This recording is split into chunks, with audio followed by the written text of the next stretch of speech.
বহুতে ভাবে যে আমি ৰঙা নীলা টেপবিলাক কি লগাই দিওঁ।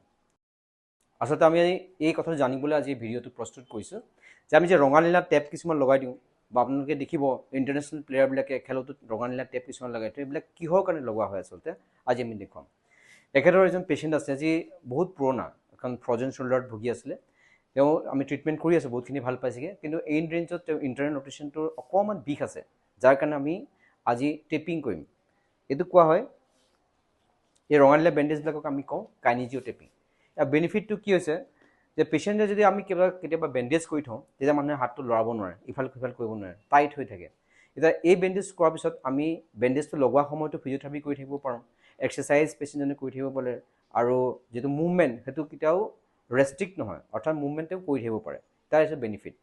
ইয়াৰ আৰু এটা কথা হৈছে কি, ই আমাৰ স্কিনৰ নিচিনাকৈ ইয়াত ফিংগাৰ প্ৰিণ্ট বনোৱা আছে, আমাৰ ফিংগাৰ প্ৰিণ্টৰ নিচিনাকৈ স্কিনৰ। সেই ফিংগাৰ প্ৰিণ্টবিলাকৰ যিবিলাক বনোৱা আছে টেপিংটোত, সেইটোৱে স্কিনটো লিফ্ট কৰি দিয়ে।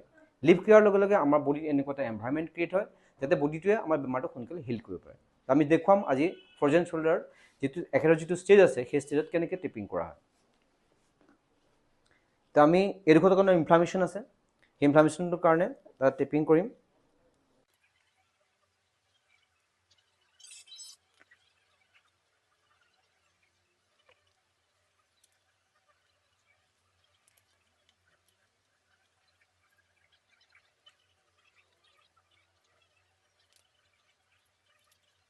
তাৰ কৰাৰ পিছত হাতটো অকণ পিছলৈ দিয়কচোন, চাওঁ দিয়ক, আগতকৈ অলপ পাতল লাগিছেনে কৰাৰ পিছত, হয় নহয়?